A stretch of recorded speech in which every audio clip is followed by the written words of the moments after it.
시청자 여러분들 안녕하세요. 다들 기분 좋고 행복한 하루를 보내고 계시기를 바랍니다. 오늘은 암호화폐 시장의 거대한 판도 변화를 다뤄보겠습니다. 솔라나가 뉴욕에서 이더리움의 본격적인 도전장을 내밀었고 동시에 세계 최초 스테이킹 ETF 출시가 임박했어요. 과연 제도권 시장에서 진짜 승자는 누가 될까요? 이더리움의 독주는 계속될 것인가? 아니면 솔라나의 역전이 시작될까요? 지금 바로 분석해 보겠습니다. 지난주 뉴욕에서 열린 솔라나 가속화 2025는 단순한 기술 컨퍼런스가 아니었습니다. 이는 솔라나가 이더리움의 패권에 정면으로 도전하는 역사적 선언의 장이었어요. 이 행사가 왜 그렇게 중요한지 배경부터 설명드릴게요. 지금까지 블록체인 업계에서는 이더리움이 압도적인 우위를 점해왔습니다. 디파이, NFT, 스마트 컨트랙트 모든 영역에서 말이죠. 특히 제도권 시장에서는 이더리움이 거의 독점적 지위를 누려왔어요. 하지만 솔라나는 이번 컨퍼런스를 통해 우리도 제도권 시장에서 경쟁할 준비가 되었다고 당당히 선언한 겁니다. 가장 주목받은 발표는 R3와의 파트너십이었습니다. R3는 세계 최대 규모의 실물 자산, 토큰화, 허가형 네트워크를 운영하는 기업이에요. 이번 파트너십을 통해 솔라나는 기관용 실물 자산 토큰화 시장에 공격적으로 진입하게 되었습니다. 보스턴 컨설팅 그룹에 따르면 실물 자산 토큰화 시장은 2030년까지 16조 달러 규모로 성장할 것으로 예상됩니다. 16조 달러요. 한국의 GDP가 약 2조 달러 정도니까 한국 경제 규모의 8배에 해당하는 거대한 시장이에요. 지금까지 이 시장은 거의 이더리움이 독점해왔어요. 하지만 솔라나가 R3와 손잡으면서 이 판도가 완전히 바뀔 수 있게 되었습니다. 더욱 혁신적인 것은 솔라나 증명 서비스라는 새로운 시스템입니다. 이는 KYC와 AML 규제에 대응하는 신원 검증 프레임워크예요. 기존 블록체인의 가장 큰 약점이 규제 대응이었는데 솔라나는 이 문제를 완전히 해결했습니다. 블록체인의 투명성과 효율성은 유지하면서도 필요할 때는 신원을 확인할 수 있는 시스템을 구축한 거예요.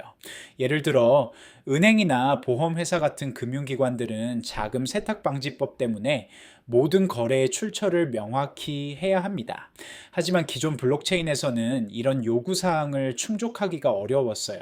솔라나 증명 서비스는 이런 문제를 완전히 해결한 획기적인 시스템입니다. 컨퍼런스에서 발표된 또 다른 충격적인 소식은 스위스 기반 백드 파이낸스와의 협업이었습니다. 토큰화된 미국 주식 거래 플랫폼을 출시할 계획이라고 발표했어요. 현재 주식 거래는 각 나라의 증권거래소 운영 시간에만 가능해요. 뉴욕 증권거래소는 미국 동부 시간으로 오전 9시 반부터 오후 4시까지만 열려 있습니다. 한국 시간으로는 밤 10시 반부터 새벽 5시까지죠. 하지만 토큰화된 주식은 24시간 7일 거래가 가능합니다. 한국 투자자들도 복잡한 해외 계좌 개설 없이 점심시간에도 퇴근 후에도 언제든지 애플이나 테슬라 주식을 자유롭게 거래할 수 있게 되는 거예요. 솔라나의 기술적 우위가 여기서 빛을 발합니다. 초당 6만 5천 거래 처리 능력과 0.001달러 수준의 낮은 수수료는 실시간 대량 거래에 최적화되어 있어요. 솔라나의 혁신적 발표들이 인상적입니다. 금 보고 계신 내용 저희 텔레그램 소통방에서는 이미 실시간으로 정리해서 공유드렸습니다. 시황 변화, 투자 전략, 그리고 영상에서 다 전하지 못한 심층 자료까지 전부 100% 무료로 제공되니 아래 댓글창 링크 클릭하시고 꼭 함께 하세요. 빠르게 대응할 수 있는 게 가장 큰 차이입니다. ETF 전문 운용사 렉스 셰어스가 이더리움과 솔라나 기반의 스테이킹 ETF 출시를 위한 공식 문서를 제출했습니다. 기존 암호화폐 ETF는 단순히 코인 가격만 추종했어요. 하지만 이번 스테이킹 ETF는 완전히 다릅니다. 실제로 스테이킹에서 얻는 수익까지 투자자들에게 돌려주는 구조예요. 현재 이더리움 스테이킹 수익률은 연간 약 3.5%, 솔라나는 약 7%입니다. 코인 가격 상승에 더해 이런 추가 수익까지 얻을 얻을 수 있는 거죠. 렉스는 C코프 구조를 채택해서 SEC의 19비대 시사 심사 절차를 완전히 우회했습니다. 케이맨 제도 자회사를 통해 직접 스테이킹하는 방식으로 빠른 출시가 가능해졌어요.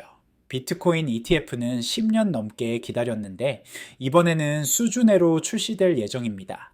이는 업계의 혁신적 돌파구가 될 것 같아요. 월스트리트 기관들은 이 스테이킹 ETF에 대해 매우 긍정적으로 반응하고 있어요. 골드만삭스는 드디어 암호화폐에서도 배당주 개념이 생겼다고 평가했습니다. 연기금이나 보험회사 같은 대형 기관들은 안정적인 수익원을 선호하는데 스테이킹 수익이 바로 그런 역할을 할 수 있거든요. 변동성 큰 암호화폐 시장에서 상대적으로 안정적인 완충 역할을 하는 거죠. 예를 들어 설명해 볼게요. 솔라나 가격이 한 해 동안 20% 올랐다면 스테이킹 수익 7%를 더해서 총 수익률은 27%가 됩니다. 반대로 가격이 10% 떨어져도 스테이킹 수익 덕분에 실제 손실은 3%만 되는 거예요. 이런 구조는 기관 투자자들에게 매우 매력적입니다. 단순한 가격 변동에만 의존하지 않고 꾸준한 수익원을 확보할 수 있거든요. 지금까지 이더리움은 블록체인 생태계에서 압도적인 지위를 누려왔습니다. 전체 디파이 시장의 60%, NFT 시장의 90% 이상을 차지하고 있어요. 기관 투자자들의 신뢰도 측면에서도 이더리움이 앞서고 있습니다. 블랙록, 피델리티, 그레이스케일 같은 메이저 자산 운용사들이 모두 이더리움을 선택했거든요. 하지만 이더리움의 약점도 명확해지고 있어요. 초당 15거래의 느린 속도와 높은 거래 수수료가 가장 큰 문제입니다. 반면 솔라나는 초당 6만 5천 거래와 거의 무료에 가까운 수수료로 확실한 기술적 우위를 보이고 있어요. 특히 실시간 대량 거래가 필요한 실물 자산 토큰화에서는 이런 차이가 결정적일 수 있습니다. 스테이킹 ETF 출시는 두 플랫폼 모두에게 기회가 될 것 같아요. 하지만 상대적으로 솔라나가 더 유리할 수 있습니다. 첫째, 솔라나의 스테이킹 수익률이 더 높아요. 둘째, 아직 제도권에서 상대적으로 저평가되어 있어서 상승 여력이 클 수 있습니다.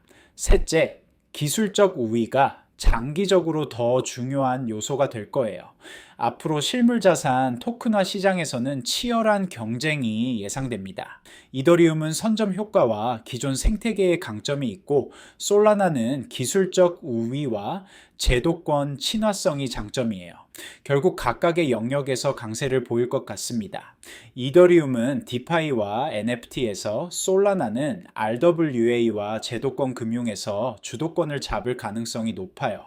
이번 뉴스가 한국 투자자들에게 주는 가장 큰 시사점은 ITF 패러다임의 근본적 변화입니다. 이제 암호화폐 ETF는 단순한 가격 추종이 아니라 실제 수익을 창출하는 복합 상품으로 진화하고 있어요. 한국에서도 암호화폐 ETF 도입 논의가 활발한데 금융당국은 이런 스테이킹 구조에 대해 어떤 입장을 보일지 주목됩니다. 미국에서 스테이킹 ETF가 성공하면 한국에서도 비슷한 상품들이 나올 가능성이 높아요. 특히 국민연금이나 사학연금 같은 대형 기관 투자자들이 스테이킹 ETF에 관심을 보일 수 있습니다. 안정적인 수익원을 찾고 있는 이들에게 연간 3%에서 7%의 스테이킹 수익은 매력적인 대안이 될 수 있거든요. 솔라나의 제도권 친화적 전략은 아시아 시장, 특히 한국에서의 확장으로 이어질 가능성이 높습니다. 한국은 세계에서 세 번째로 큰 암호화폐 거래 시장이거든요. 특히 토큰화된 주식 거래 플랫폼이 실현되면 한국 투자자들에게 엄청난 혜택이 될 것 같아요. 지금까지는 해외 주식 투자를 위해 복잡한 절차를 거쳐야 했고 환전 수수료와 시차 문제도 있었습니다. 하지만 토큰화된 주식이라면 이런 모든 제약이 사라져요. 한국 시간 기준으로 언제든지 실시간 거래가 가능하고 환전 없이도 달러 자산에 투자할 수 있게 됩니다. 이더리움과 솔라나 중 어느 쪽에 투자할지 고민하는 분들이 많을 텐데 이번 발표들을 보면 몇 가지 방향성이 보입니다. 안정성과 기존 생태계를 중시한다면 이더리움이 여전히 좋은 선택이에요. 디파이 생태계의 압도적 우위와 기관들의 검증된 신뢰가 있거든요. 하지만 성장 가능성과 기술적 우위를 본다면 솔라나도 충분히 매력적입니다. 개인적으로는 두 플랫폼 모두 각자의 영역에서 성장할 것으로 보여요. 섣불리 한쪽에만 올인하기보다는 5대5 또는 6대4 정도의 비중으로 분산 투자하는 것이 현명할 것 같습니다.